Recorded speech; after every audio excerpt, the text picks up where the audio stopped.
Hello everyone. In the previous lesson, we talked about different Western influences and factors that help to shape the self based on various perspectives. We have discussed philosophical, sociological, anthropological, psychological, as well as Western perspectives. So while West focused on the self as cognitive and agentic construct, the East focused on spiritual development. This is all about the process of becoming fit for a higher level in the spirit world. All right. So Eastern perspectives discussion may include Confucianism, Taoism, as well as Buddhism. All right.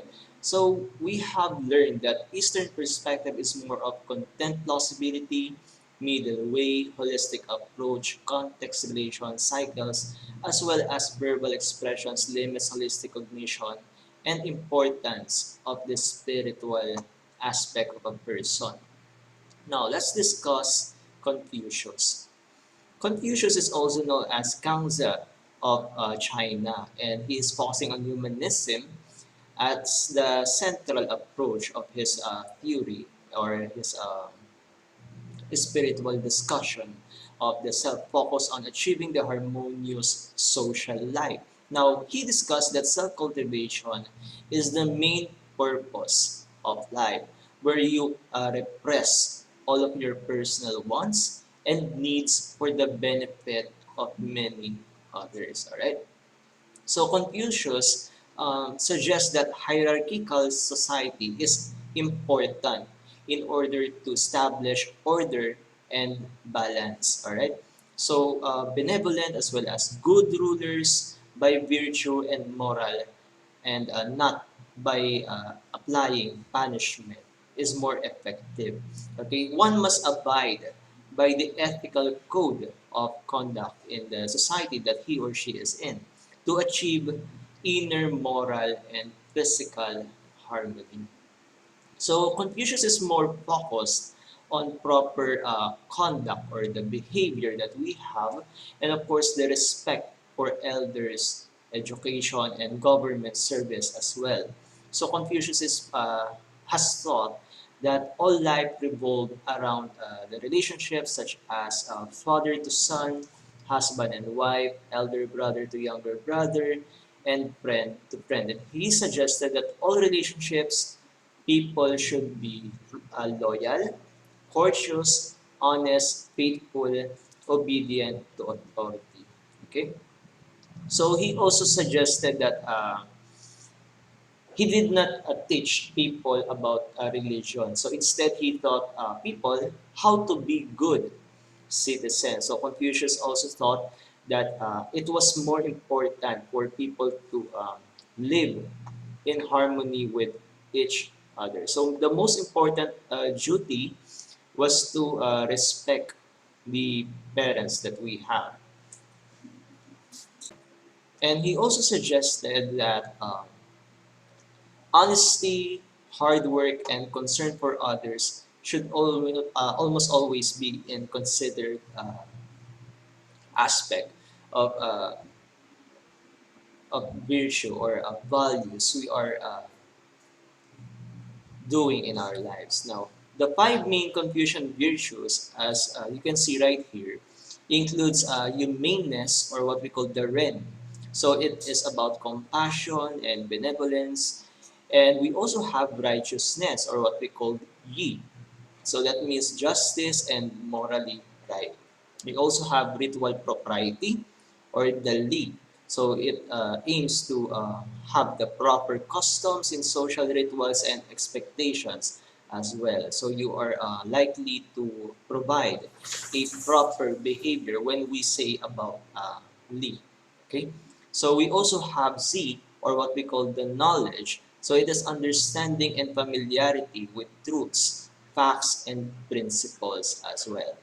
And we also have integrity or what we call the Shin, adhering to moral character or honesty.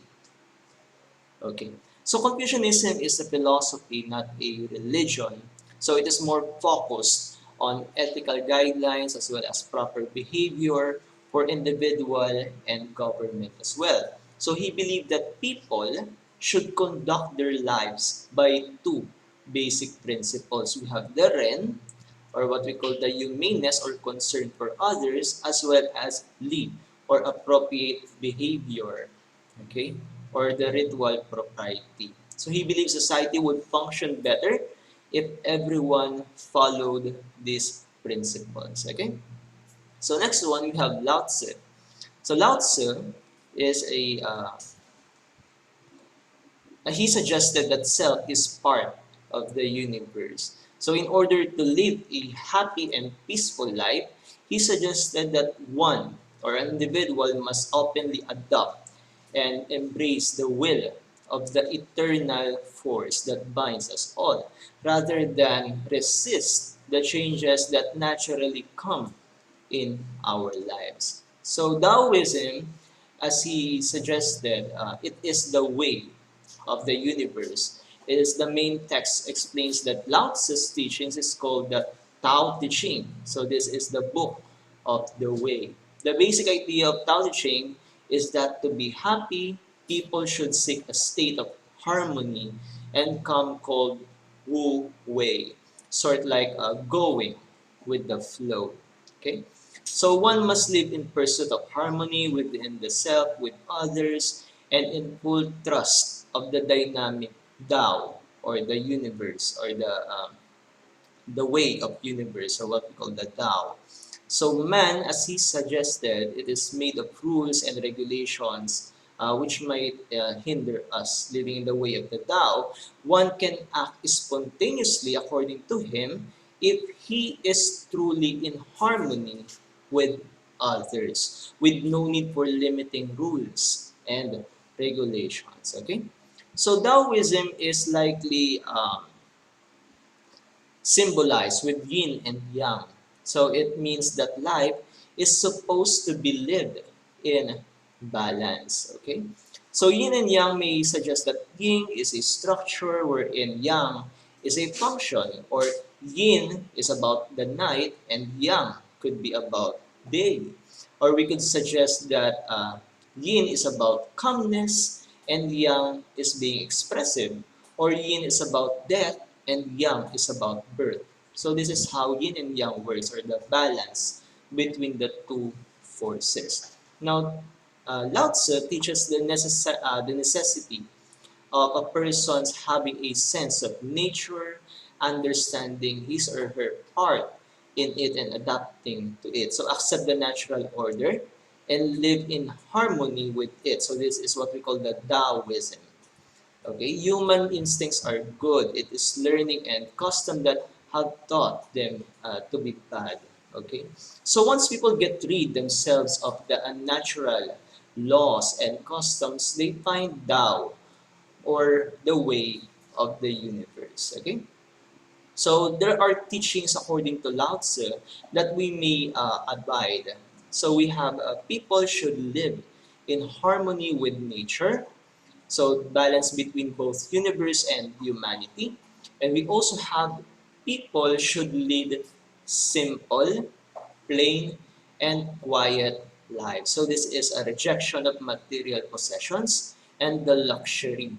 And we also have the no interfering in affairs of others, or rejection of politics and political organizations. This may the manifestation of it. We also have for every action there is a good and bad reaction. So it is suggesting that have to accept both good and bad of others. So both exist everywhere equally and balance each other out. And lastly, we have to reject all conflict in life, or show love and compassion to others.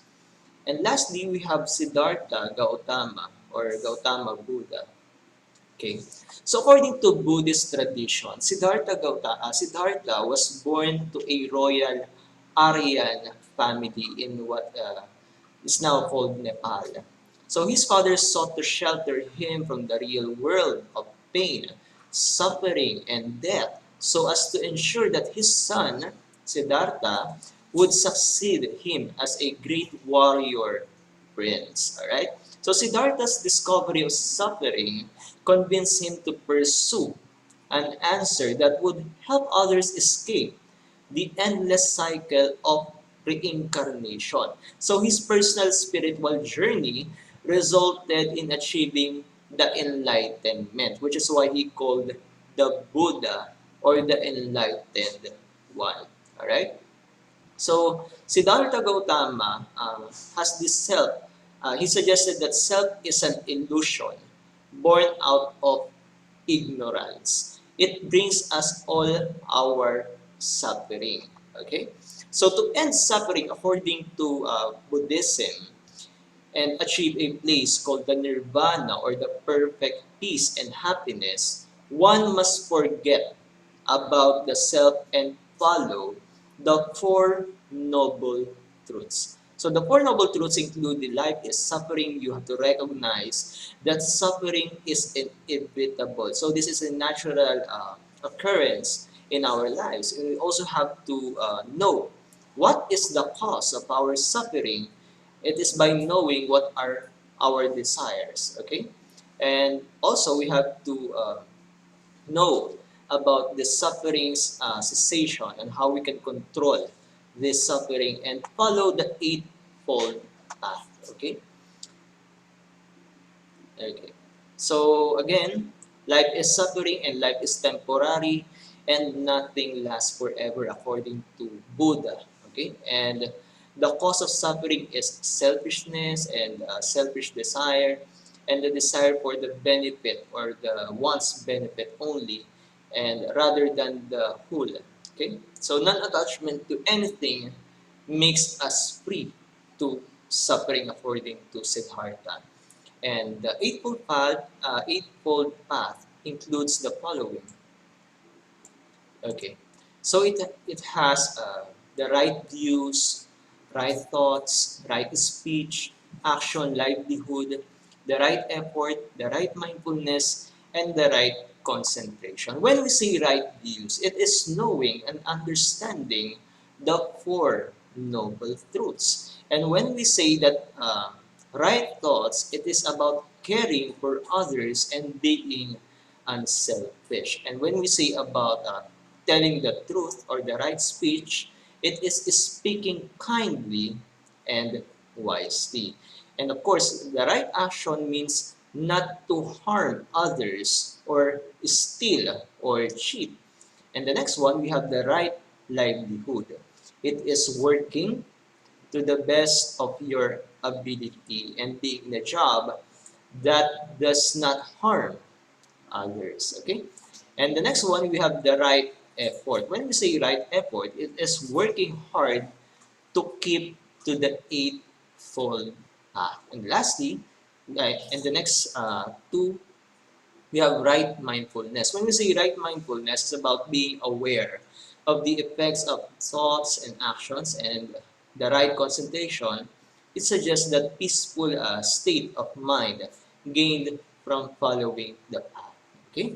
So for the next videos, we will be discussing the self from the structures that we have. So we have the physical self, the sexual self, and the other aspects of the selves. Okay. For this one, I would like to thank you so much for listening, and I will see you in the next video.